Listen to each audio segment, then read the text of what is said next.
کیا زینت محفل رونق محفل حضرت علامہ مولانا حافظ محمد نواز لک صاحب ڈائریکٹر مکرم اسلام اسکول،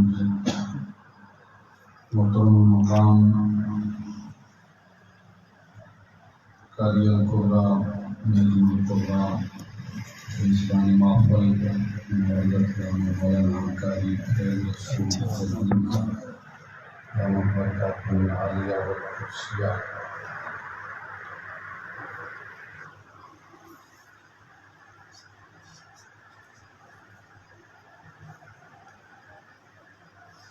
اور آج کی اس بزم کے صدر میرے طریقہ رہبر شریعت صاحبزادہ سید صفدر علی شاہ صاحب دامت برکاتہ العالیہ والقدسیہ، اور میرے واجب الاحترام نوجوان ساتھیوں، بزرگوں، دوستوں، السلام علیکم ورحمۃ اللہ وبرکاتہ۔ میں آج کی اس بزم کے سجانے پر جامع مسجد تقویٰ نور کے جتنے بھی منتظمین انتظامیہ کمیٹی ہے، چاہے وہ چھوٹے سے چھوٹا بچہ ہے یا بڑی عمر کے کوئی بزرگ ہیں، میں تمام انتظامیہ والوں کو مبارکباد پیش کرتا ہوں اور دعا گو ہوں اللہ کے عالم آپ ساتھیوں کی اس کاوش کو، اس کوشش کو اپنی بارگاہ میں شرف قبولیت عطا فرمائے۔ مسلسل میرے ساتھ مدثر بھائی جو وہ رابطے میں تھے، آگے مسلسل مجھ سے رابطے میں تھے اور ماشاءاللہ انہوں نے سب مہمانوں کو بڑا پرتکلف کھانا بھی پیش کیا۔ دعا گو ہوں اللہ کے عالم مدثر بھائی کو شفائے کاملہ عاجلہ عطا فرمائے اور ان کے دسترخوان میں خالق کائنات مزید وسعت عطا فرمائے۔ جو آیت کریمہ میں نے تلاوت کرنے کا شرف حاصل کیا، انشاءاللہ اس آیت کی روشنی میں چند باتیں میں آپ احباب کی گوش گزار کروں گا۔ امید کروں گا کہ آپ احباب بڑی توجہ کے ساتھ سنیں۔ میرا انداز جو ہے وہ بات سمجھانے کا ہے، زور لگانا یا فن خطابت جو ہے اس کو چمکانا وہ نہیں، بات سمجھ آنی چاہیے کہ بیان کیا ہوئی ہے، کچھ جو آئے ہیں وہ کیا لینے آئے ہیں۔ جو امت محمد کرم شاہ الغزالی رحمۃ اللہ تعالی علیہ آپ کے فرمانے عالی شان، آپ فرماتے ہیں کہ جو بھی خطیب اس کے سامنے 100 بندہ بیٹھا ہے اور اس نے 1 گھنٹہ تقریر کی ہے اور تقریر بغیر تیاری کے اس نے کی ہے، تقریر میں اس نے کوئی پیغام نہیں دیا، سبق جو ہے عوام کو نہیں پیش کیا، بغیر تیاری کے کوئی ایک بات ادھر سے پکڑی کی، ایک ادھر سے پکڑی، ادھر سے پکڑی، فرمایا اس نے قوم کا 1 گھنٹہ نہیں ضائع کیا، بلکہ 100 افراد بیٹھے ہیں تو اس نے قوم کے 100 گھنٹے ضائع کیے ہیں۔ اس بات کا بھی احساس ہونا چاہیے کہ جو بھی گھر سے آ گیا ہے اس کا ٹائم بڑا قیمتی ہے، وہ بیٹھا ہے تو وہ کچھ نہ کچھ لے کے جائے۔ انشاءاللہ یہ امید ہے کہ آپ احباب بڑی توجہ کے ساتھ اور آپ کا جسم بھی یہاں موجود ہوگا۔ یہ بھائی نے میرا تھوڑا بہت تعارف کروایا، میں بڑا گنہگار سا بندہ ہوں، ان کی محبت ہے۔ جو تھوڑی دیر ہم بیٹھے، مجھے امید ہے کہ آپ کا جسم بھی یہاں رہیں گے اور آپ کی جو سوچ ہے، فکر اور خیال وہ بھی یہیں پر رہے گا، اس لیے کہ بعض جملے ایسے ہوتے ہیں جو اشارتاً ہوتے ہیں، بعض وضاحتاً ہوتے ہیں، لیکن بعض اشارتاً بھی ہوتے ہیں۔ اشارتاً ان سے ہی سمجھ آتے ہیں کہ جو جسمانی طور پر بھی موجود ہے اور جس کی سوچ اور ذہن بھی یہاں پر ہے۔ اگر جسم یہاں ہے، سوچ کہیں کاروبار میں یا دکان پہ یا کسٹمر سے ادھار لینے میں مشغول ہے تو جملے سمجھ نہیں آتے۔ امید کرتا ہوں کہ آپ احباب جسم بھی یہیں رہیں گے اور سوچ اور فکر اور خیال بھی یہی رہے گا۔ پھر ہوتا ہے کہ آپس میں اشارے کرنے، ادھر ادھر دیکھنا، اس سے جو بیان کر رہا ہوتا ہے اس کی جو توجہ ہے وہ ہٹ جاتی ہے، اس لیے کوشش رکھیں بجائے ادھر ادھر اشارات کے آپ کا جو آئی کنٹیکٹ ہے ہمارا، میں آپ لوگوں کو دیکھ رہا ہوں، آپ مجھے دیکھ رہے ہیں، پتہ چلے کہ آپ سن رہے ہیں اور میں بیان کر رہا ہوں، اور انشاءاللہ میں ہر بات سمجھاؤں گا، جہاں آپ کو سمجھ نہ آئے، چھوٹے سے بچہ بھی کھڑا ہو کے اگر ہاتھ کھڑا کر دے کہ ہمیں سمجھ نہیں آئی، تھوڑی اس کی تفصیل بتائیں تو انشاءاللہ میں وضاحت بھی کروں گا، اور میں کوئی اگر ہاتھ کھڑا کرے گا تو اسے جو ہے وہ نہیں ڈسٹرب کروں گا کہ تم نے ہاتھ کیوں کھڑا کیا، آداب کے خلاف نہیں، بغیر جھجک کے ہاتھ کھڑا کر کے جہاں سمجھ نہیں آئی ہم بات پوچھ نہیں سکتے۔ میری تمہید اس لیے میں نے تھوڑی بیان کی تھا کہ بار بار درمیان میں کہنا ذرا اچھا نہیں لگتا۔ میں نہیں کہوں گا کہ آپ ہاتھ کھڑا کریں اور نعرے لگائیں سبحان اللہ جزاک اللہ، یہ بھی نہیں کہوں گا، یہ بھی نہیں کہوں گا کہ آپ اٹھ کر میرے اوپر ویلے پھینکیں، میرے اوپر پیسے پھینکیں۔ اگر آپ توجہ سے میری بات سن لیں، میں سمجھتا ہوں کہ آپ لوگوں نے آنے کا حق ادا کر دیا ہے، سننے کا آپ لوگوں نے حق ادا کر دیا۔ جو آیت کریمہ میں نے تلاوت کرنے کا شرف حاصل کیا، یہ بیسیکلی دعا ہے جناب سیدنا ابراہیم خلیل اللہ کی، اور کس موقع پر دعا ہے کہ جب بیت اللہ کی تعمیر مکمل ہوئی، جناب سیدنا ابراہیم خلیل اللہ اور نن اسماعیل ذبیح اللہ بھی ساتھ ہیں، جب بیت اللہ کی تعمیر مکمل ہوتی ہے تو رب کی بارگاہ میں دست سوال دراز کیا اور دعا مانگی، اور دعا میں کیا مانگا؟ یعنی آج بھی کوئی مزدور مزدوری کرتا ہے تو جمعرات کو اس کی اجرت دے دی جاتی ہے، یا ہر دن جو ہے بعض اوقات اجرت دے دی جاتی ہے۔ ابراہیم خلیل اللہ نے جب بیت اللہ کی تعمیر مکمل کی تو رب کی بارگاہ میں دست سوال دراز کیا، تو رب سے کیا مانگا؟ دنیا کی شہرت، عزت، جاہ و منصب، دنیا کا اقتدار، ان میں سے کوئی چیز بھی نہیں مانگی۔ کیا مانگا؟ ربنا وابعث فیہم رسولا منہم، فرمایا باری تعالیٰ تیرا گھر کو تعمیر کر دیا ہے، اب اس محبوب کو بھیج دے جو تیرے اس گھر کو آباد فرمائے۔ رب سے رب کا محبوب مانگا، ربنا وابعث فیہم رسولا منہم، اس رسول کو بھیج جو انہی میں سے ہو، اس رسول کو مبعوث فرما جو تیرے اس گھر کو آباد فرمائے، جس کے آنے سے یہاں لبیک اللہم لبیک صدائیں بلند ہیں، اس محبوب کو بھیج۔ اب یہاں تک ہے حضور کی بعثت کا، حضور کی آمد کا، حضور کے میلاد کا ذکر۔ اس سے آگے جو الفاظ ہیں اس میں جناب ابراہیم خلیل اللہ نے حضور کی آمد کا جو مقصد ہے اس کو ذکر کیا کہ حضور کس مقصد کے تحت دنیا میں تشریف لائے، کیا ارشاد فرمایا؟ یتلو علیہم آیاتک، باری تعالیٰ اس محبوب کو بھیج جو تیرے قرآن کی آیتوں کی تلاوت فرمائے۔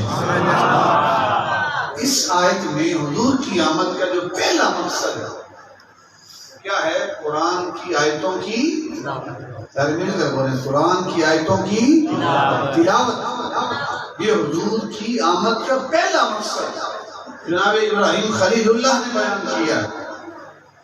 ہمارے ہاں ہر جگہ، ہر گلی محلے میں، ہر گھر تقریباً محافل میلاد ہوتی ہیں، لیکن افسوس کے ساتھ کہہ رہا ہوں کہ الا ماشاء اللہ 100 میں سے کہیں 5 یا 10 ایسی محافل ہوں گی کہ جہاں میں مقصد میلاد بھی بیان کیا تھا کہ حضور کس مقصد کے لیے تشریف لائے۔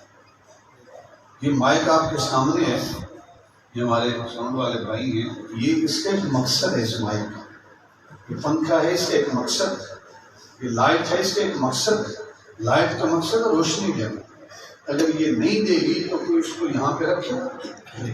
یہ مائک اس میری آواز کو مشین تک نہ پہنچا ہے، یہ ساؤنڈ والے بھائی کیا اس مائک کو یہاں پہ رہنے دیں گے؟ لیکن یہ فوراً تبدیل کرو، یہ مقصد پورا نہیں کر رہا۔ حضور کی ولادت ہوئی ہے، حضور تشریف لائے ہیں، حضور کی بعثت ہوئی ہے، لیکن حضور کوئی مقصد لے کے آئے، ہمیں میلاد بھی منانا چاہیے اور میلاد کے ساتھ ساتھ مقصد میلاد کو بھی سمجھنا چاہیے، اور سمجھ کر اس کو اپنی زندگی میں، اپنے عمل میں اس کو لاگو کرنا چاہیے۔ تو پہلی حضور کی آمد کا مقصد یتلو علیہم آیات، دوسرا مقصد وَيُعَلِّمُهُمُ الْكِتَابَ وَالْحِكْمَةَ، اس محبوب کو بھیج جو کتاب و حکمت کی تعلیم دے، لوگوں کو کتاب اور حکمت سکھائے، یہ دوسرا مقصد ہے۔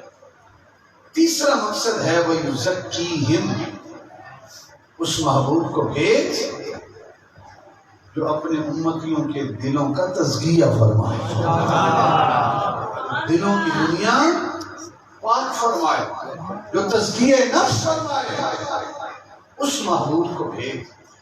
اس آیت میں یہ تین مقاصد جناب سیدنا ابراہیم خلیل اللہ نے بیان کیے ہیں۔ میں زیادہ جس چیز کی ضرورت ہے اس کے اوپر انشاءاللہ فوکس کروں گا۔ پہلی ہے قرآن کی آیتوں کی تلاوت۔ حضور کی آمد کی جو مقاصد ہیں ان میں سے پہلا مقصد ہے قرآن کی آیتوں کی تلاوت۔ لیکن اگر ہم غور کریں نا کہ کتنے لوگ ہیں کہ جن کی صبح کا آغاز قرآن کی تلاوت کے ساتھ ہوتا ہے، جن کا میلاد ہم منا رہے ہیں ان کی تو زندگی کا مقصد ہی، آمد کا مقصد ہی قرآن کی آیتوں کی تلاوت ہے۔ اور کس انداز میں حضور تشریف لائے مسجد نبوی میں، ابی بن کعب جو حضور کے صحابی ہیں، قرآن کے قاری تھے، وہ قرآن کی تلاوت فرما رہے تھے۔ محبوب خدا تشریف لائے، پیچھے کھڑے ہو کے سننے لگے۔ ابی بن کعب کو پتہ چلا، خاموش ہو گئے۔ سرکار نے فرمایا ابی بن کعب ذرا قرآن کی تلاوت کر، میں کیوں خاموش ہو گئے؟ یا رسول اللہ میں تلاوت کروں؟ آپ پہ تو قرآن نازل ہوا ہے۔ فرمایا محبوب خدا نے کہ میں اس بات کو پسند کرتا ہوں کہ کوئی اور قرآن کی تلاوت کرے اور میں سامنے بیٹھ کے قرآن کی تلاوت کو سماعت کروں۔ آج ہمارا میاں یہ ہے کہ میاں صاحب کا شعر آئے تو اس پر سبحان اللہ کی داد آتی ہے۔ کوئی قرآن کے قاری قرآن کی آیت کی تلاوت کریں، بلکہ بعض اوقات تو ایسا ہوتا ہے کہ قاری صاحب جو ہیں وہ جہنم کی ہولناکیوں کا ذکر کر رہے ہوتے ہیں اور ہم سبحان اللہ کہہ رہے ہوتے ہیں۔ ایک مرتبہ میلاد کا پروگرام تھا تو ہمارے اپنے بزرگ جو ہیں وہ پڑھے لکھے نہیں ہیں، میرے دایا جان سامنے اس طرح بیٹھے تھے جس طرح یہ بچہ سامنے بیٹھا، تو حضرت صاحب بیان میں کہہ رہے تھے کہ حضور رحمت بن کے تشریف لائے۔ انہیں پتہ نہیں تھا کہ اس کو سبحان اللہ کہنا ہے یا کیا، تو وہ کہیں خطیب صاحب کہ حضور رحمت بن کر تشریف لائے، حضور آئے تو انسانیت کو انسانیت کا درس ملا۔ میرے تایا جان سامنے بیٹھ کے کہتے ہیں استغفر اللہ۔ میں حیران خطیب صاحب کیا کہیں گے، میں کیا کہہ رہا ہوں، اور وہ سبحان اللہ کی بجائے استغفر اللہ کہہ رہے ہیں۔ کوئی ایسے جملے ہوتے ہیں جہاں استغفر اللہ کہنا ہوتا ہے، وہاں ہم سبحان اللہ کہہ رہے ہوتے ہیں۔ حضور تشریف لائے، مقصد کیا ہے؟ قرآن کی آیتوں کی تلاوت۔ تو سرکار نے فرمایا ابی بن کعب میں اس بات کو پسند کرتا ہوں کہ کوئی قرآن کی آیتوں کی تلاوت کرے اور میں سماعت کروں۔ ابی بن کعب کہتے ہیں یا رسول اللہ میں تلاوت کروں، آپ سماعت کریں۔ سرکار نے فرمایا کہ میرے رب نے مجھے حکم دیا ہے کہ آپ ابی بن کعب سے کہیں کہ وہ قرآن کی تلاوت کریں اور آپ سماعت فرمائیں۔ ابی بن کعب نے آگے سے سوال کیا یا رسول اللہ صلی اللہ علیہ وسلم اللہ سمانی، یا رسول اللہ میرے رب نے میرا نام لیا، میرے رب نے میرا نام لیا ہے؟ سرکار نے فرمایا نام اللہ سما کا، تیرے رب نے تیرا نام لے کر مجھے حکم ارشاد فرمایا۔ پھر ابابل وقار ابی بن کعب نے آنسوں سے چھلکتے، آنکھوں سے چھلکتے آنسوں کے ساتھ قرآن کی تلاوت کی اور محبوب خدا سامنے بیٹھ کر سماعت فرمائے۔ اس طرح نبی کا ماحول ہو، ابی بن کعب قرآن کی تلاوت کر رہے ہوں اور محبوب خدا سامنے بیٹھ کے سماعت کر۔ یہ تو ہے کہ صحابی تلاوت کرے۔ اب محبوب خدا کی تلاوت کا انداز حضور ضیاء الامت رحمۃ اللہ تعالی علیہ نے سورہ الحاقہ اس کے تعارف میں اس روایت کو نقل کیا ہے اور فرماتے ہیں کہ جناب عمر ابھی فاروق نہیں بنے تھے، ابھی کلمہ نہیں پڑھا تھا، ایک دن گھر سے نکلے، ارادہ یہ ہے کہ آج تو میں کام تمام کر کے چھوڑوں، اگر کوئی پیچھے سے بندہ نہیں ہے باہر بچوں کو تھوڑا خاموش ڈانسنا نہیں ہے، اگر ہے اس قسم کا تو ان کو خاموش کروا دے. جو باہر بچے تھوڑا قدر نہیں شور مارنا نہیں ہے کسی کو پیار محبت سے. تو جناب عمر نے بھی کلمہ نہیں پڑھا تو گھر سے یہ ارادہ لے کے نکلے ہیں ہتھیار چھپا کے کہ آج تو میں روز روز کے قصے ختم کرتا ہوں. اور یہ ارادہ لے کے صحن حرم کی طرف بڑھے ہیں. محبوب خدا بھی حرم شریف کی طرف چل رہے ہیں. اس نے کہا بھی آج تو کام تمام کر کے چھوڑوں گا. محبوب خدا تشریف لائے صحن حرم میں اور کعبہ شریف کے سامنے محبوب خدا نے جو ہے وہ نوافل کی نیت مانی. جناب عمر کہتے ہیں کہ یہ مسلمانوں کا جو نبی ہے یہ جو عبادت کر رہا ہے اس میں کہتا کیا سننا تو چاہیے. جناب عمر کیا کرتے ہیں کہ چھپ کے بیٹھ جاتے ہیں سنو تو صحیح یہ کہتا کیا ہے عبادت میں کیا پڑھتا ہے. تو محبوب خدا نے سورہ فاتحہ پڑھی اس کے بعد سورہ الحاقہ اس کی تلاوت کا آغاز کیا.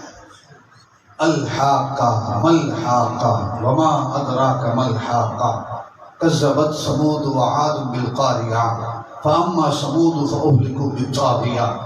یعنی یہ جو صورت ہے نا جو لفظ جہاں پہ آیت ختم ہوتی ہے آخر میں گولتا ہے اور اگر اس پر وقف کریں تو یہ قرآن حضرات بیٹھتے ہیں تو گولتا ہاں میں بدل جاتی ہے. الحاقۃ ملحاقہ یہ القاریۃ ملقاریہ کے وزن پہ یہ صورت ہے. وقف کریں گے تو ہاں میں بدلے گی الحاقہ ملحاقہ وما ادراک ملحاقہ کذبت ثمود وعاد بالقاریہ. جس طرح ایک شعر و شاعری ہوتی ہے نا جی ایک شعر ایک منظم ترتیب کے ساتھ شعر و شاعری چل رہی ہوتی ہے آخری جو بھی لفظ ہوتے ہیں وہ ہم وزن ہوتے ہیں. جناب عمر سنتے رہے سنتے رہے سنتے رہے سنتے رہے.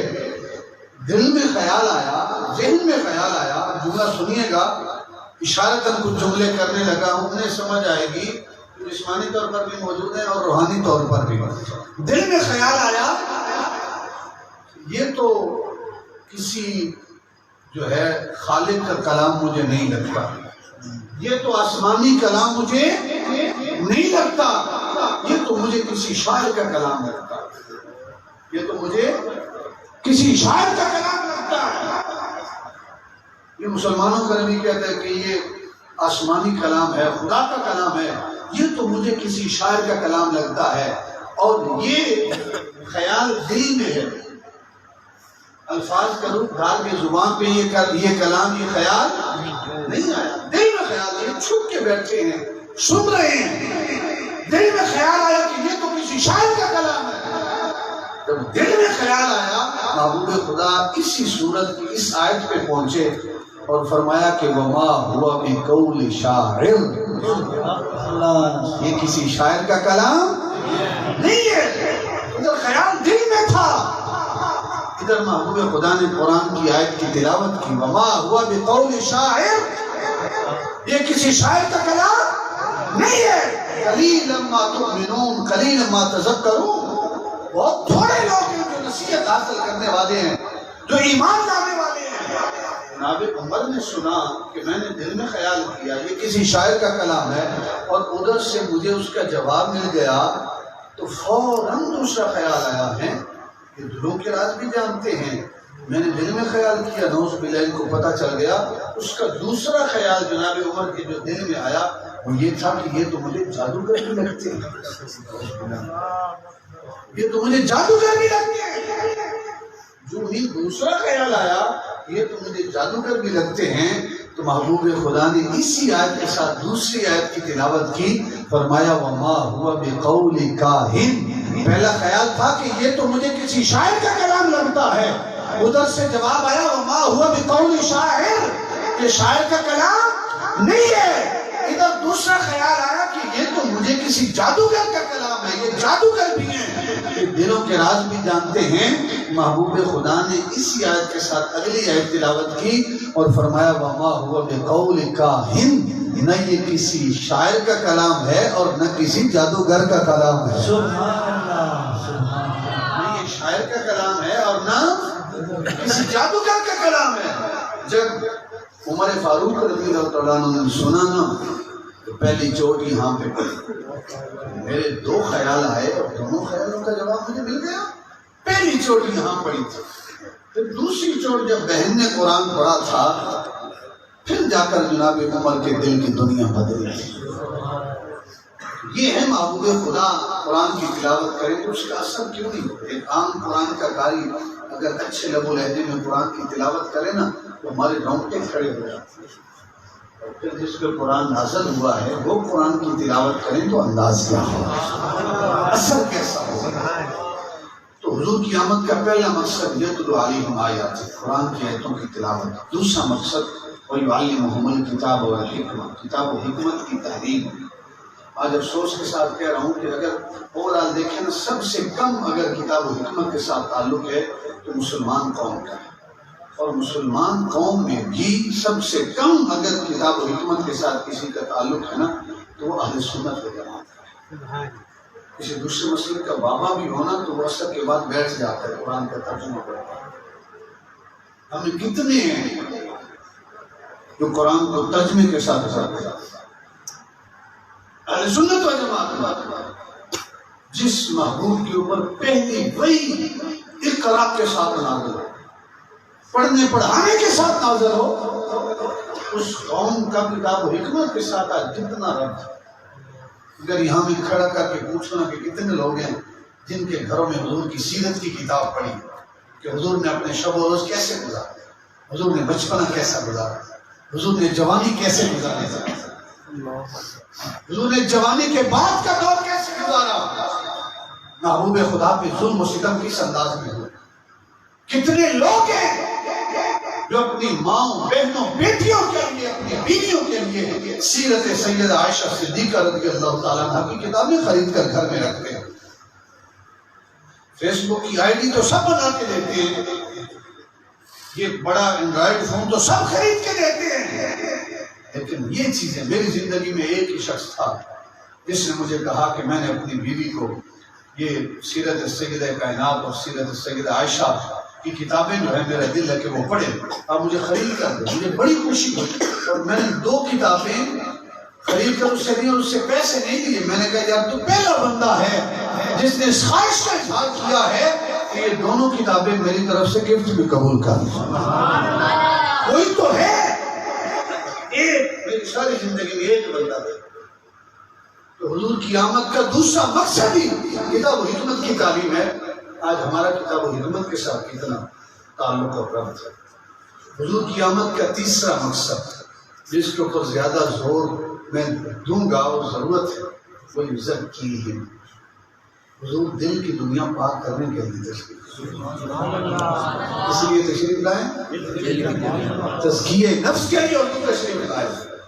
ربیع الاول سے پہلے ہمارے نوجوان گلیوں کو سجاتے ہیں، بلب لگاتے ہیں، جھنڈیاں لگاتے ہیں، کمکمے لگاتے ہیں، بازاروں کو سجاتے ہیں. یہ دیکھیے مسجد سجی ہے، گھروں کو سجاتے ہیں، دکانوں کو سجاتے ہیں. سجانا چاہیے، لیکن اگر یہ ساری چیزیں سج جائیں، گھر بھی سج جائیں، گلیوں بھی سج جائیں، بازار بھی سج جائیں، مسجدیں بھی سج جائیں، دکانیں بھی سج جائیں، چھتیں بھی سج جائیں، گلیاں بھی سج جائیں، اور ان ساری چیزوں کی سجاوٹ کے ساتھ ساتھ نبی جو مقصد لے کے آئے وہ یزکیہم، اندر کی دنیا نہ سجے تو باہر کی سجاوٹ کا کوئی فائدہ ہے؟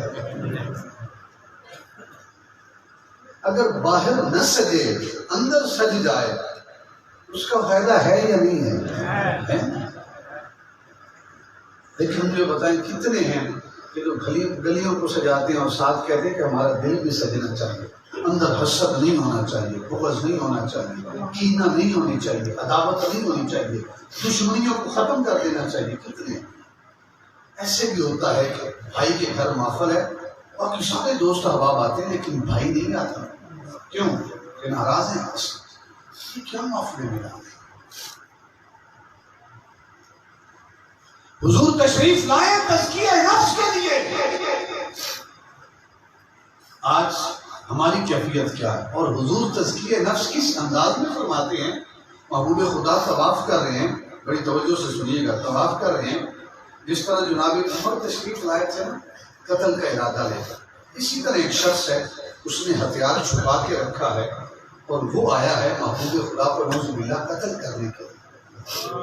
اس نے کہا حضور طواف کر رہے ہیں، میں آہستہ آہستہ پیچھے جاؤں گا، جب قریب پہنچ جاؤں گا جو اپنا کام ہے وہ پورا کروں گا، نکل جاؤں گا، حضور کون سا پیچھے دیکھ رہے۔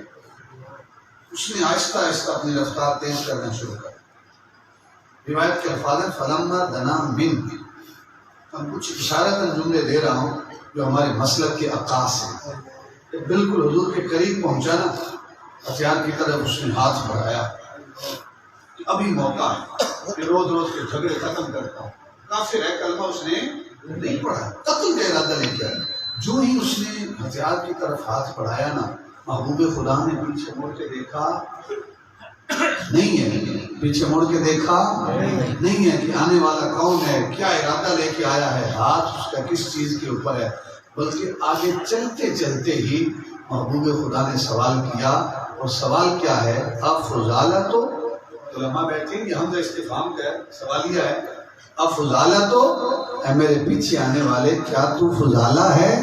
ہمارا عقیدہ ہے کہ حضور جیسے آگے دیکھتے ہیں ویسے پیچھے بھی دیکھتے ہیں۔ افضالہ تو کیا تو فضالہ ہے؟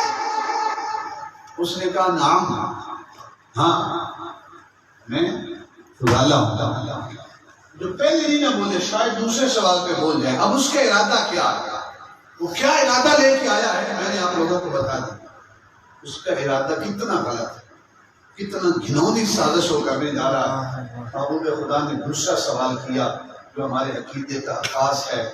ہم کہتے ہیں کہ محبوب خدا رب کی عطا سے یہ بھی جانتے ہیں جو ظاہری جسم پر ہوتا ہے، اور وہ بھی جانتے ہیں جو دلوں میں ارادے کی شکل میں ہوتا ہے۔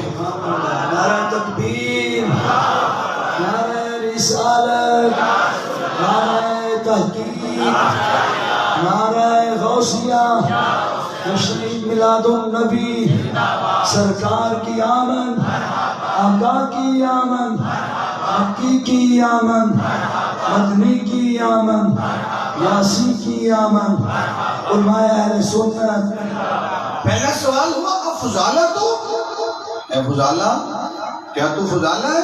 نعم، ہاں میں فضالہ ہوں۔ دوسرا سوال ہوا، اور جھومیے گئے اس سوال پہ، سرکار نے پوچھا ماذا کنت تحدث بہ نفسک، اے فضالہ یہ تو بتا اپنے دل میں کیا ارادہ لے کے آیا ہے، کیا لے کے آیا ہے، گھر سے کیا ارادہ لے کے چلا ہے؟ ماذا کنت تحدث بہ نفسک، اپنے دل میں کیا خیال رکھتا ہے؟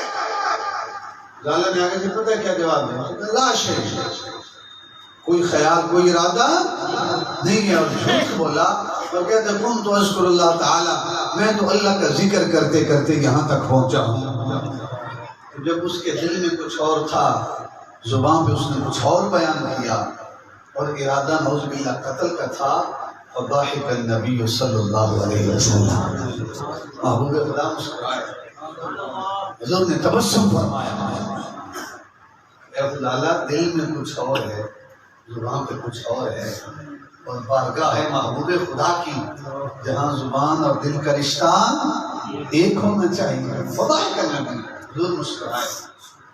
اب تزکیہ دیکھیے حضور کیسے تزکیہ فرماتے ہیں۔ اگر اتنے سنجیدہ لوگ بیٹھے ہیں ماشاءاللہ، مجھے قاری صاحب نے بتایا کہ اکثر جو ہے وہ سارے سلسلے سے تعلق رکھتے ہیں، تو سلسلے کا ہونا کسی مرشد کامل کے ہاتھ میں ہاتھ دینا یہ بھی بڑی سعادت کی بات ہے۔ کوئی روحانی طور پر مرشد جو ہے وہ بھی ضروری ہے۔ تو حبابی وقار اتنی سنجیدگی سے بیٹھے ہیں، اگر کوئی ہمارا قاتل، ہمارا دشمن ہمارے اتنے قریب آ جاتا اور ہمیں پتہ چل جاتا اس کا ارادہ قتل کا، تو ہم کیا کرتے ہیں؟ ہم پہلی بات تو یہ کہ اسی سے ہتھیار چھین کے حملہ کرتے یا وہاں سے بھاگ جاتے، اپنی جان چھڑاتے۔ لیکن محبوب خدا نے ان دونوں کاموں میں سے کوئی کام نہیں کیا۔ اب حضور کی سیرت کیا ہے؟ جبکہ ہم میلاد منانے والے ہیں، امتی ہیں، آج ہماری سیرت ہے، ہر گھر میں لڑائی ہیں، بھائی بھائی سے پریشان، ہمسایہ ہمسایہ سے لڑا، رشتہ دار سے پریشان، وجہ کیا ہے؟ اندر قدرت تزکیہ نفس ہے. حضور نے فرمایا کہ اے فضالہ بڑا عرصہ ہو گیا. یعنی ہمارا رویہ کیا ہوتا، حضور کا رد عمل کیا ہے؟ اے فضالہ بڑا عرصہ ہو گیا ہے ہم سے دور دور رہتے ہوئے، اے فضالہ ذرا میرے قریب آنا، ذرا میرے قریب آنا. یعنی حضور اپنے قاتلوں کو بھی اپنے قریب فرمائیں اور ہم اپنے بھائی کو دور کریں. کتنا فرق ہے. حضور نے قریب کیا فضالہ کو اور اگلے الفاظ فضالہ کے ہیں، کہتے ہیں کہ میں تو قتل کا ارادہ لے کے آیا تھا لیکن ثم وضع یدہ علی صدری، محبوب خدا نے ید اللہ والا ہاتھ اٹھایا اور اٹھا کے میرے سینے پہ رکھ دیا. اب تزکیہ شروع ہو گیا ہے، دل کی دنیا بدلنا شروع ہو گئی ہے. سرکار نے ید اللہ والا ہاتھ اٹھایا، محبوب خدا نے نہیں فرمایا کہ اے فضالہ کیوں قتل کرنا چاہتے ہو؟ میں نے کون سا تمہارے باپ کو قتل کیا؟ تمہیں کوئی مالی یا جانی نقصان دیا ہے؟ کیوں قتل کرنا چاہتے ہو؟ نہیں. حضور کے چہرے پہ تبسم ہے، مسکراہٹ ہے، اور مسکراہٹ کے عالم میں مجھے قریب کیا اور اپنا ید اللہ والا ہاتھ اٹھایا، میرے سینے پہ رکھ دیا. جو ہی سینے پہ ہاتھ رکھا، فرماتے ہیں میں نے ٹھنڈک کو سینے میں محسوس کیا. میں نے محسوس کیا میرے دل کی دنیا بدل رہی ہے. محبوب خدا نے ہاتھ رکھا، میرے کندھے کے بوجھ ہلکے ہو گئے. میں نے محسوس کیا کندھوں پہ بوجھ نہیں رہے. آپ کہیں گے کون سے بوجھ؟ میں کہوں گا بوجھ ہوتے ہیں. ذرا اس بوڑھے باپ سے پوچھے نا کہ جس کے گھر میں اس کے نوجوان بیٹے کی میت پڑی ہو، اس کے کندھوں پہ بوجھ ہے یا نہیں ہے؟ اس بوڑھے باپ سے پوچھے جس کے گھر میں اس کی بیٹی ہے، اس کی جوانی ڈھل رہی ہے لیکن کوئی اس کا رشتہ لینے کے لیے تیار نہیں ہے. کیوں نہیں ہے؟ اس لیے کہ اس کے پاس جہیز دینے کے لیے پیسے نہیں ہیں. اس بوڑھے باپ سے پوچھے اس کے کندھوں پہ کتنا بوجھ ہے. اللہ کہتے ہیں سرکار نے ہاتھ رکھا، میں نے محسوس کیا میرے کندھے کے بوجھ ہلکے ہو گئے. فرماتے ہیں کہ ثم وضع یدہ علی صدری، اور آگے فرماتے ہیں واللہ ما رفع یدہ عن صدری. حضور نے ہاتھ رکھا، میرے دل کی دنیا بدلی. جب دل کی دنیا بدلی، محبوب خدا نے ہاتھ اٹھا دیا. بس یہی تزکیے کے اوپر دیر لگتی ہے. ہاتھ رکھا، اٹھا دیا. اب اگلے الفاظ بھی فضالہ کے ہیں. فضالہ کہتے لوگوں اللہ کی عزت کی قسم ہے، ہاتھ رکھنے سے پہلے اگر مجھے کسی چہرے سے عداوت تھی تو حضور کے چہرے سے عداوت تھی. اگر کسی چہرے سے نفرت تھی تو حضور کے چہرے سے نفرت تھی. اگر کسی چہرے سے دشمنی رکھتا تھا تو حضور کے چہرے سے رکھتا تھا. میں قتل کا ارادہ لے کے آیا تھا لیکن فرماتے لوگوں اللہ کی عزت کی قسم ہے، سرکار نے ہاتھ رکھا، ہاتھ اٹھا دیا. ہاتھ اٹھانے کی دیر تھی. فرماتے ہیں روئے زمین پر جتنے بھی چہرے بستے ہیں، تمام چہروں سے اگر کوئی چہرہ پڑھ کر پیارا لگتا تھا تو وہ دو ہاتھ کا مجھنا پیارا لگتا تھا. آمد مصطفیٰ، آمد مصطفیٰ، سرکار کی آمد، منٹھار کی آمد، حضور کی آمد، پرنور کی آمد، آمد مصطفیٰ.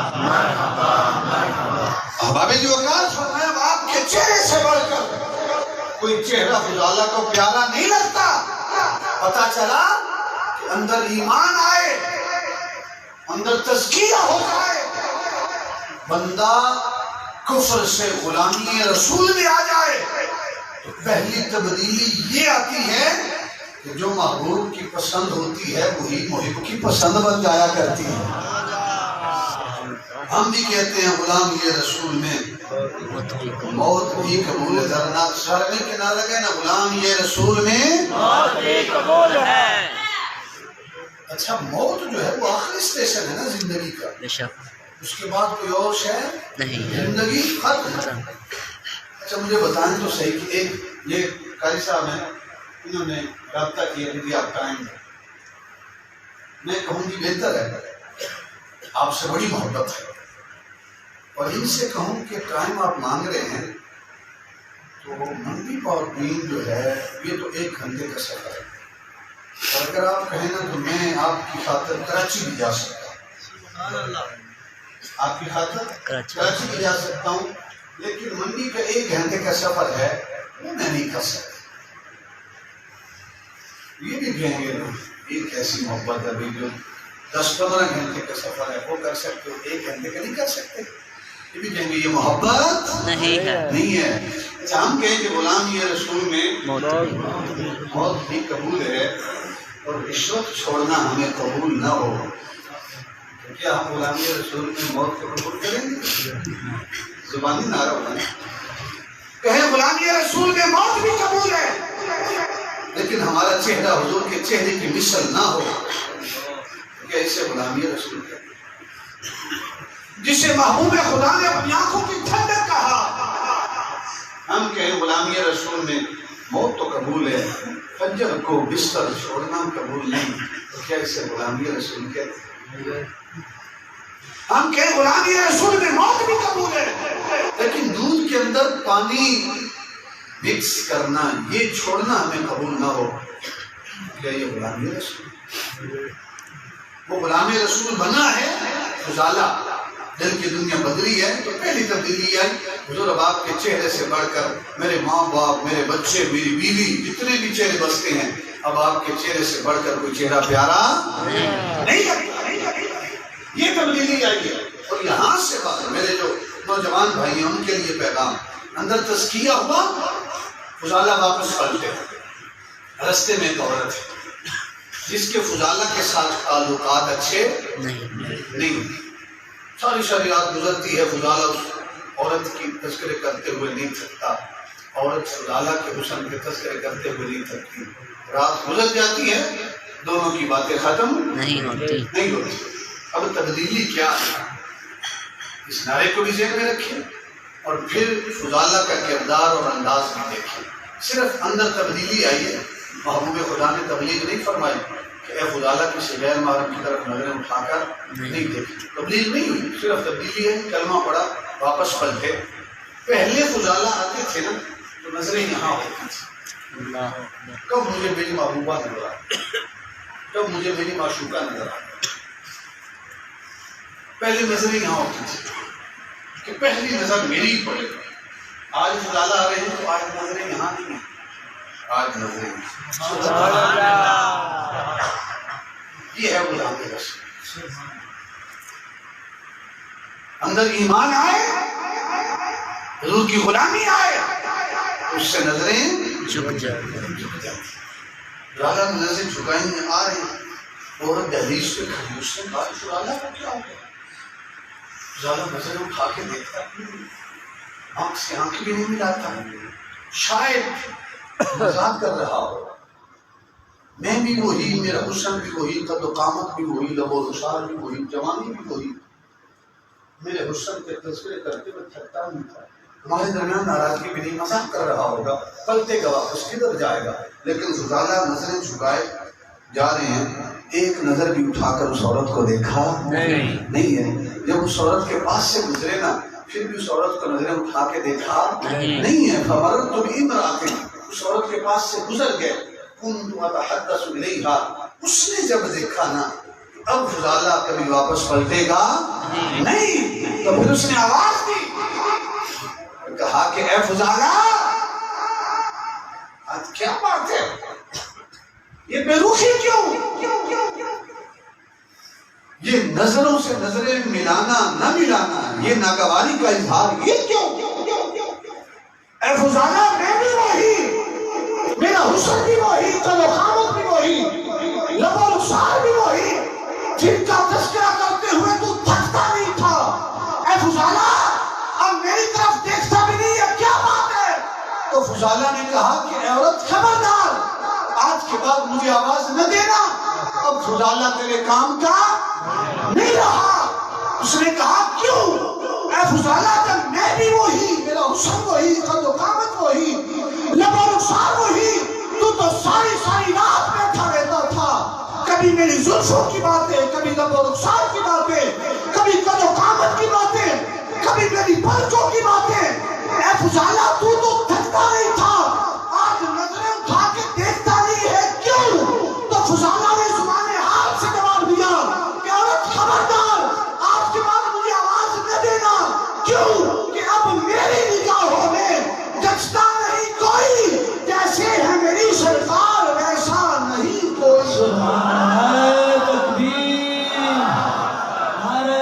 رسالت، نعرہ تحقیق، نعرہ غوثیہ، سیدی مرشدی، غلام ہے غلام ہے غلام یہ رسول میں جو ہو نہ عشق مصطفیٰ۔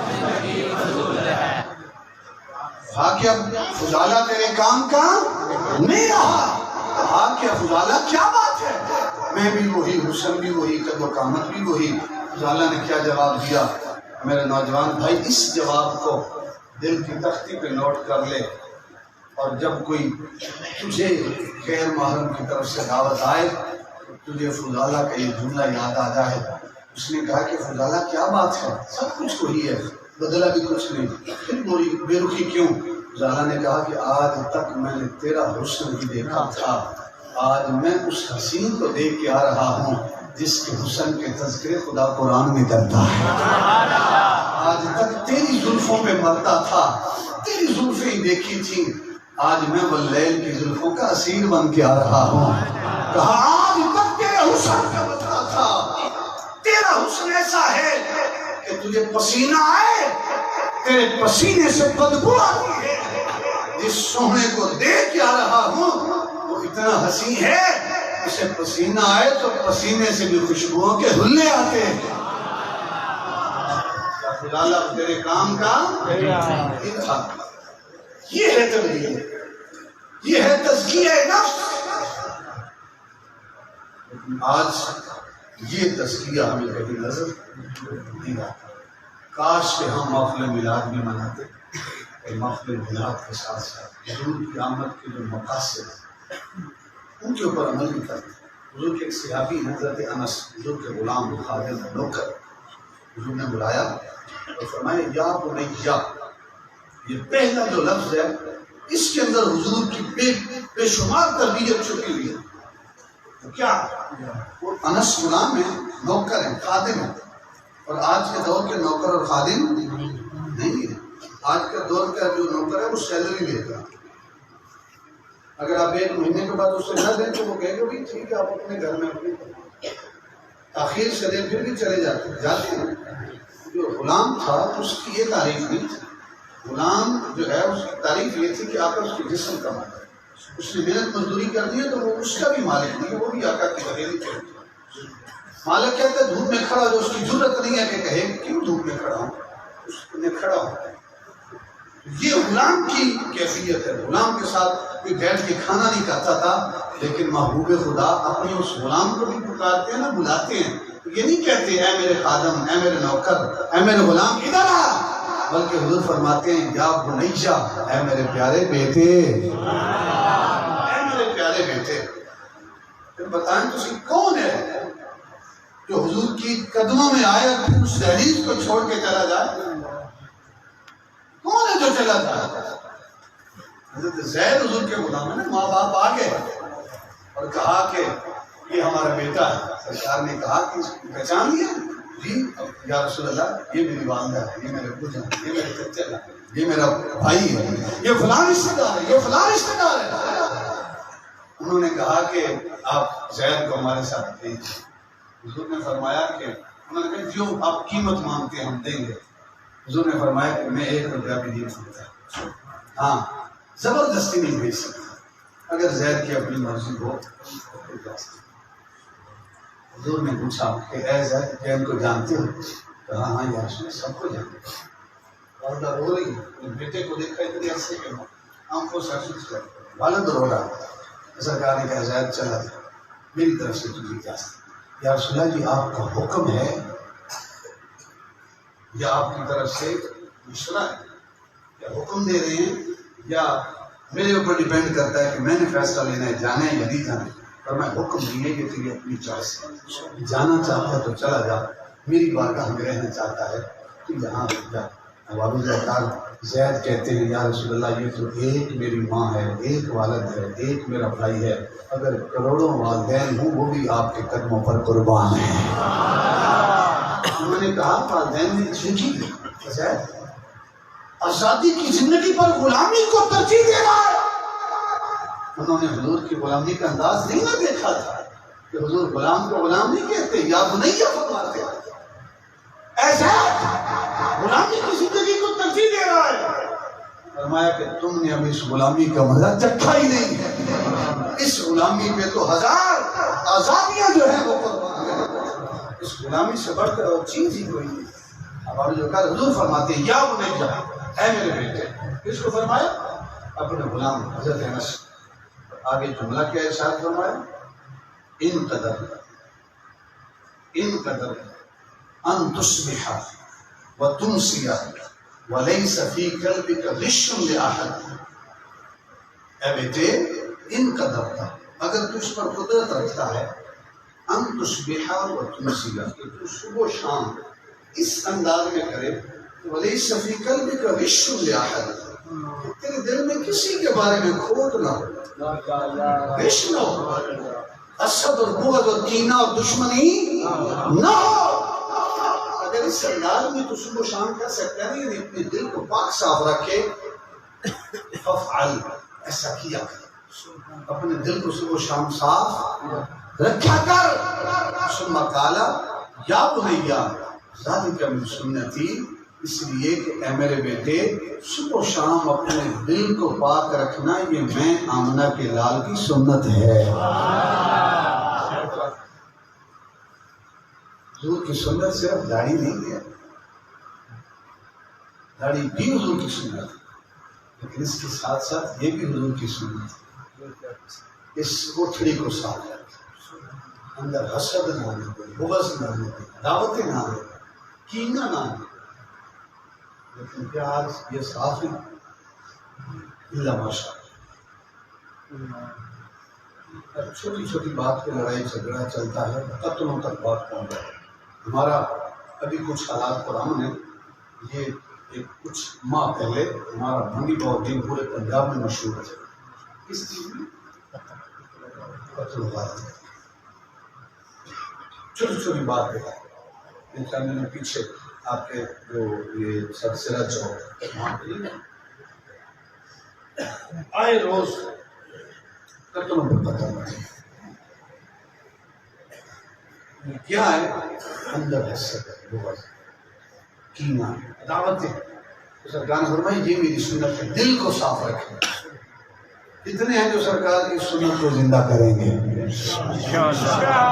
یہاں اگر بیٹھ کے آپ کا بھائی آپ سے ناراض ہے, یاد رکھیں میری خاطر نہیں, نور صاحب کی خاطر, شاہ صاحب کی خاطر, دل میں ارادہ کریں یا رسول اللہ آپ کی محفل میلاد میں آئیں.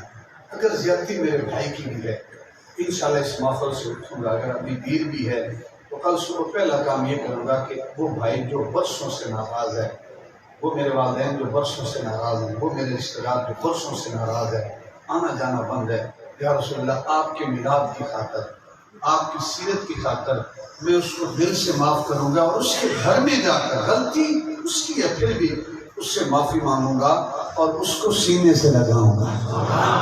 دل میں ارادہ کرتے ہیں سارے ساتھی, دل سے معاف کریں. یقین کریں حقیقت میں یہی میلاد ہے, یہی میلاد ہے. حضور نے فرمایا ذالک من سنتی.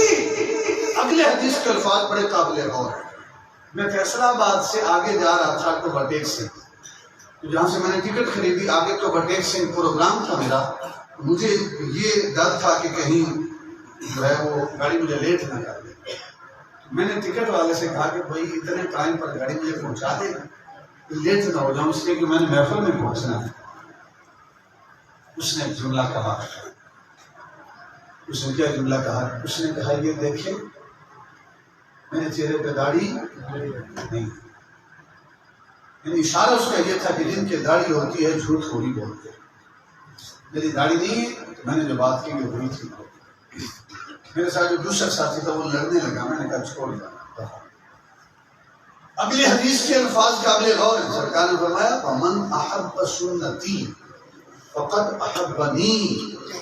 اے انس دل کو پاک صاف رکھنا یہ میری سنت ہے, اور جس نے میری سنت کے ساتھ محبت کی من احب سنتی, جو یہی کلمہ ہے من احب سنتی, جس نے میری سنت سے محبت کی فقد احبنی، اے انس اس نے گویا میں آمنہ کے لال سے محبت کی ہے،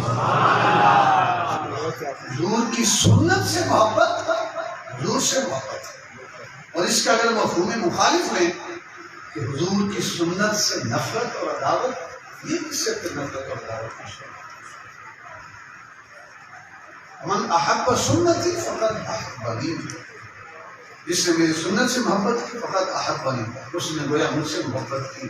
ومن احبنی کان معی فی الجنہ، اور جو مجھ سے محبت کرے گا قیامت کے دن جنت میں میرے ساتھ ہوگا. دل کو صاف رکھنا یہ حضور کی سنت ہے، اور حضور کی سنت سے محبت حضور سے محبت ہے، اور حضور سے محبت بروز قیامت جنت میں حضور کا ساتھ دے گی. اس سے بڑھ کر اور ہمیں کیا چاہیے؟ یہ بھی محفل میلاد ہے کہ ہم تزکیہ کریں. حضور کا انداز کیا ہے؟ بخاری شریف کی روایت ہے، حضور کے غلام ہیں خادم ہیں، حضور کو وضو کرواتے ہیں، حضور کے نالین سے لے جاتے ہیں، لیکن کانا غلام یہودی ہے غلام، لیکن اس نے کلمہ یہودی ہے، یہودی لیکن اپنا دل حضور کے قدموں میں رکھ آیا تھا، اس کے سینے میں حضور کی محبت تھا. بیمار ہو گیا، ایسا بیمار ہوا کہ بستر مرگ کے اوپر ایک لمبا ہو. باپ نے بڑی طبیبوں سے دوائی دی، لیکن کسی طبیب کی دوا نے اثر دی. اسے نہیں پتا تھا اس مرض کی دوا طبیبوں کے پاس نہیں ہے، اس مرض کی دوا صرف دیدار رسول ہے، دیدار مصطفیٰ. ایک وہ لمحہ بھی آیا جب اس کے یہودی کے اکلوتے بیٹے کی آخری سانس سے چل. یہ میری آخری بات ہے تزکیے کے حوالے سے کہ آج ہمارا کردار کیا ہے، حضور کی سیرت کیا ہے. تو تزکیے کے حوالے سے اس کے والد نے جب بیٹے کی کیفیت دیکھی، محسوس ہو گیا کہ چند سانسیں ہیں. اس نے کہا، بیٹے نے کہا کہ ابو جان آپ نے ساری زندگی میری خواہشوں کی تکمیل کی ہے، آج اپنی آخری خواہش رکھ رہا ہے. سنیں گے میری بات؟ یہ جو سامنے والے ہیں آپ کے لیے لنگر کی چیزیں رکھیں، آپ توجہ میری طرف رکھیں. ایک خواہش آخری ہے، اگر پوری کر دیں. باپ نے کہا بیٹا تو میرا اکلوتا بیٹا ہے، جس چیز کا تو نے سوال کیا میں نے تیری ہر خواہش کو پورا کیا ساری زندگی میں. آج آخری خواہش ہے، بیٹے مانگ کیا مانگتا ہے؟ جس چیز کا سوال کرے گا، جس چیز کی خواہش کرے گا مجھے دوں گا. بیٹے نے کہا ابو جان دیکھ میری چیز بڑی مانگنے لگا. کہا کہ اے میرے بیٹے مانگ تو سکتا، میرا اکلوتا بیٹا ہے، جو نہیں مانگے گا.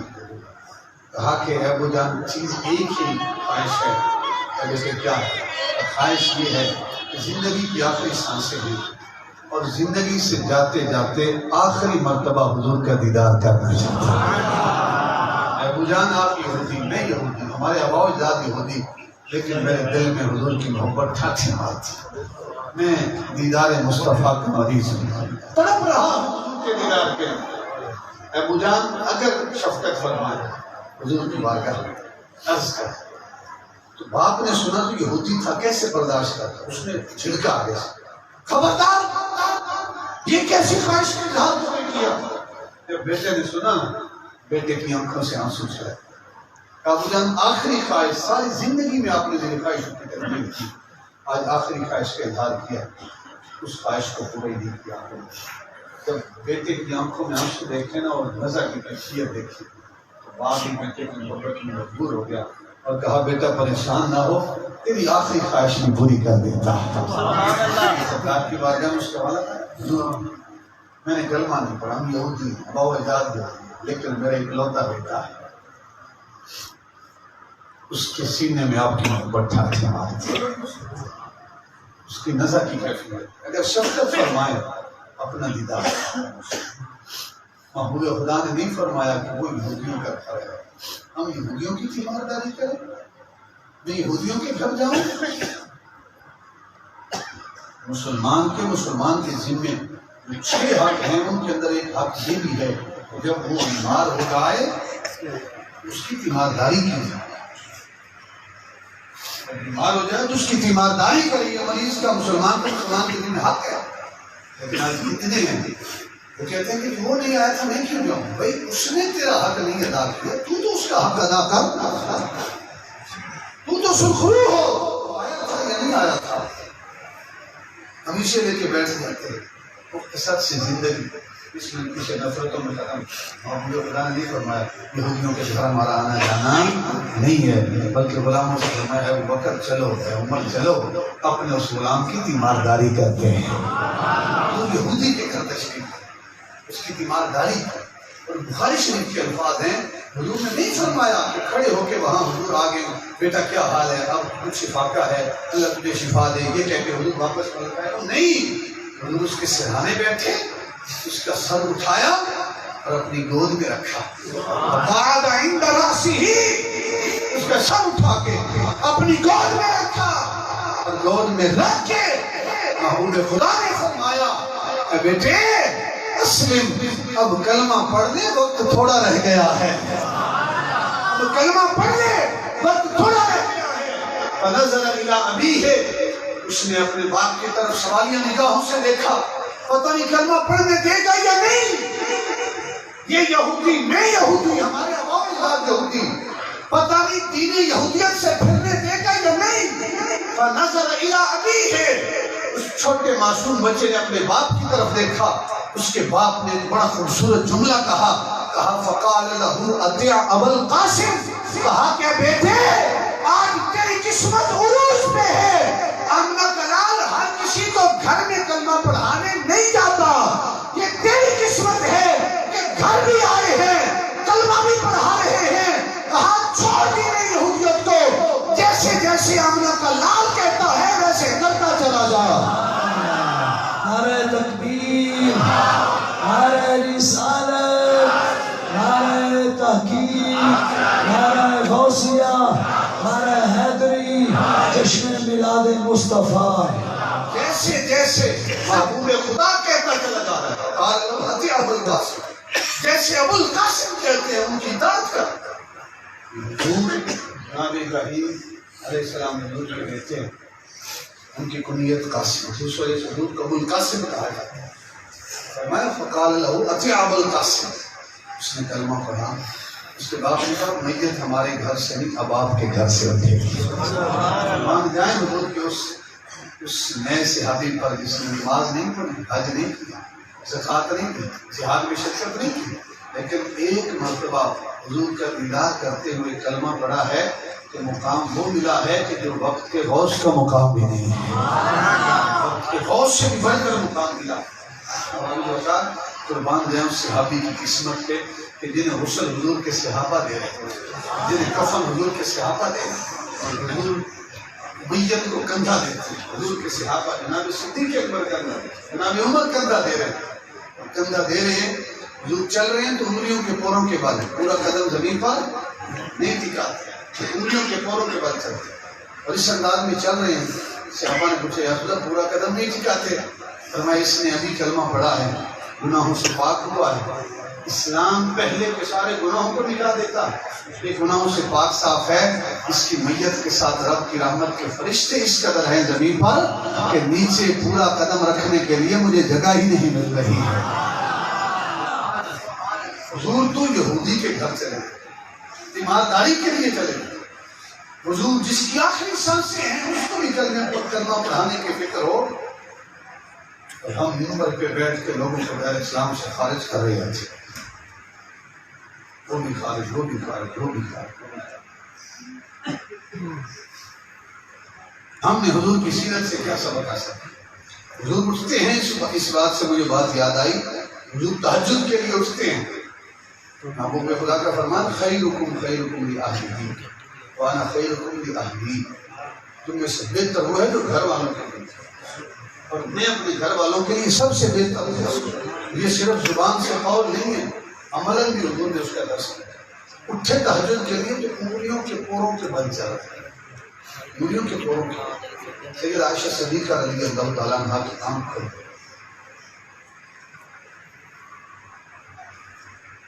انگلیوں کے پوروں کے بل چل رہے. سید عائشہ صدیقہ رضی اللہ تعالیٰ عنہ کے کام کھول گئے. پوچھا یا رسول اللہ یہ چلنے کا انداز انگلیوں کے پوروں کے بل کیا، پورا قدم کیوں نہیں چلاتے؟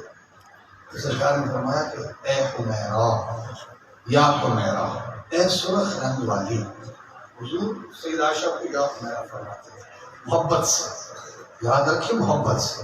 اس سے یہ بھی پتا چلا کہ محبت سے اپنی بیوی کو کوئی پیارا نام دے سکتے. محبت سے ایسا نام نہیں کہ جو اس کو اچھا لگے. میرے ایک دوست نے کہا کہ منگنی ٹوٹ گئی. میں نے کہا وجہ کیا بنی؟ کہتا ہے کہ جی میں نے سسر آیا نا تو میں نے اس سے پوچھا منگنی ہوئی تھی. میں نے کہا کیا حال ہے میری ملنگنی کا؟ کی حال ہے میری ملنگنی کا؟ تو سب نے کہا بھائی تو نے ابھی سے ملنگنی بنا دی ہے، بعد میں پتہ نہیں کیا کرے گا. منگنی ختم. وہ کہتا ہے کہ اب اس کے 3-4 بچے ہیں، میں ابھی بھی منگنی کی تلاش میں ہوں. پیارا سا نام دے سکتے ہیں، ایسا نہیں کہ اس کو برا لگا. ایک ساتھی نے مجھے کال کی 2 ہفتے پہلے. وہ کہتا ہے کہ ایک طلاق کا مسئلہ پوچھنا ہے. میں نے کہا پوچھیں. کہتا ہے 3 طلاقیں دی ہیں، آپ بتائیں. میں نے کہا کیا بتاؤں میں؟ تم نے بتانے کے لیے کوئی کسر چھوڑی؟ اکثر میں پوچھتا ہوں، بیسک بنیاد میں جاتا ہوں کہ مسئلہ کیا. میں نے پوچھا کہ وجہ کیا بتا، طلاق کیوں؟ اس نے کہا یہ ہے جس نے طلاق دی ہے سے خود پوچھا. اس نے بتایا کہ اتنی بڑی وجہ نہیں تھی. میں نے پوچھا کیا وجہ تھی؟ کہتا کہ میں بازار سے، بیٹا بیمار تھا، دوائی لے کے آیا بازار سے. بیوی گھر کے کام کاج میں مصروف. تو میں نے بیوی سے کہا بھائی دوائی لے آیا ہوں، ابھی گلاس پانی لے کے آؤ، بیٹے کو دوائی کھلا دو. بیوی نے کہا کہ تیرا بھی بیٹا ہے، تو دیکھ لینے میں کام میں مصروف ہوں، تم کھلا دو دوائی. مجھے بھی غصہ آیا ہوا. میں نے کہا کہ میں بازار سے لے کے آیا ہوں دوائی، تم نہیں کھلا سکتے. اس نے کہا بھی تیرا بھی بیٹا ہے، تو کھلا دو. اب شوہر بھی کھلا دے تو کوئی فرق تو نہیں نہ پڑتا. لیکن وہ کہتے ہیں کہ اس بات کو لے کر کہ تو دوائی کھلا، تو کھلا، تو کھلا، تو کھلا، اس بات کو لے کر بات طلاق کر سکتے. میں نے اس سے جا کے 3 مرتبہ سے کہہ دی کہ میری طرف سے طلاق دے دی. میں اکثر کہتا ہوں کہ ہمارے گھر میں اگر کہیں نمک مرچ زیادہ ہو جائے پھر تو ہم شکوا کرتے ہیں، یہ کیا تو نے؟ پنجابی میں جملہ ہوتا ہے مورا بنایا تم نے میرے واسطے. سارا دن تھکا ماندہ میں آتا ہوں، یہ تو نے مجھے پیش کیا. اور بخاری شریف کی روایت کے الفاظ یہ بھی ہے، محبوب خدا نے ساری زندگی کھانے میں سے عیب اور نقص نہیں نکالا. یہ سرکار کی سنت، اس کو کون زندہ کرے؟ اگر ہاں بات برابر تھی، اگر کھانے میں سے عیب نکالو، شرط یہ ہے جب اچھا ذائقہ آئے پھر اسے یہ بھی کہو کہ اللہ کی بندی آج تو تم نے ذائقے کی انتہا کر دی. اسے کہو. لیکن کون کہتا ہے؟ کوئی نہیں کہتا. بالکل کہنا چاہیے اور یقین کریں. یہ آزما دیں. یہ مدثر بھائی ہیں، انہوں نے ہمیں کھانا دیا. 4-5 ڈشیں انہوں نے تیار کروائی ہیں گھر سے. جس ہماری ماں بہن بیٹی نے وہ 4 ڈشیں تیار کی ہیں، کیا وہ 5-10 منٹ میں تیار ہوگی؟ انہوں نے سارا دن جو ہے کچن میں گزارا ہوگا. اور اگر زبان پہ چھالے نہ پڑے تو مہمان صاحب بھی یا میزبان صاحب بھی کہہ دیں کہ مہمان نے کھانے کی بڑی تعریف کی ہے، یقین کریں ہماری ماں بہن بیٹی جو ہے اس کے سارے دن کی کچن کی تھکاوٹ دور ہو جاتی ہے اور محبت سے کھانے تیار کرتے دیکھتے ہیں. لیکن کون ہے جو کہے کہ آج تو کمال کر دیا تم نے، زیتوں کی انتہا کر. یہ بھی کہیں اس نے نیا لباس پہنا ہے، سب سے کہیں کہ آج تو آپ بڑی خوبصورت لگ رہی ہیں، محبت بڑے. لیکن ہم تعریف نہیں کر سکتے. محبوب خدا تشریف لائے، بس ابھی میری آخری بات، ٹائم کافی ہو گیا، یہ میری آخری ہے. محبوب خدا تشریف لائے، سید عائشہ صدیقہ پانی نوش فرمائی. سرکار کی نظر پڑی، فرمایا یا حمیرہ، اے سرخ رنگ والی، تھوڑا سا پانی میرے لیے بھی بچا کے رکھنا. سید عائشہ صدیقہ رضی اللہ تعالیٰ نے آدھا پانی پیا، آدھا حضور کی بارگاہ میں پیش کر. وہی پیالہ، وہی آدھا بچا ہوا پانی ہم نے سے کوئی پیے، رن مرید تھے، زوروں کا بڑا وہ بھی چلے لگا. یہ پانی پیا محبوب خدا نے وہ پیالہ جس سے سید عائشہ صدیقہ نے پانی پیا، سرکار نے اپنے ہونٹوں کے قریب کیے، ہونٹوں کے قریب کر کے پھر واپس کر دیا. اور واپس کر کے سرکار نے پھر پوچھا یا حمیرا اے سرخ رنگ والی یہ تو بتا اس پیالے کے اوپر تیرے ہونٹ کہاں پہ لگے ہیں؟ جہاں تیرے ہونٹ لگے ہیں وہی آمنہ کا لال ہونٹ رکھ کے پانی پینا چاہتا ہے۔ یہ بھی حضور کی سیرت ہے۔ ایک طرف فرمایا کہ تم میں سے بہتر وہ ہے جو گھر والوں کے لیے بہتر، اور مرد کے لیے فرمایا کہ اگر خدا کے بعد کسی کو سجدہ روا ہوتا تو میں بیوی کو حکم دیتا کہ اپنے خاوند کو سجدہ کرے۔ دونوں طرف کام برابر ہے۔ اللہ کے عالم میں میلاد منانے کی اور مقصد میلاد کو اپنی زندگی کا حصہ بنانے کی توفیق عطا فرمائے۔ آج کی اس محفل کو جن ساتھیوں نے سجایا میں پروگرام نے انتظام کیا، اللہ قاری صاحب کو بازو بنے، اور نوجوان ساتھیوں میں جو جنہوں نے ورک کیا میں نام نہیں جانتا سب کے، لیکن جن کی محفل آپ نے سجائی ہے وہ سب کے نام جانتے ہیں۔ اللہ تعالیٰ آپ سب دوستوں کی کاوش کو کوشش کو اپنی بارگاہ میں شرف قبولیت عطا فرمائے۔ وآخر دعوانا ان الحمد للہ رب العالمین۔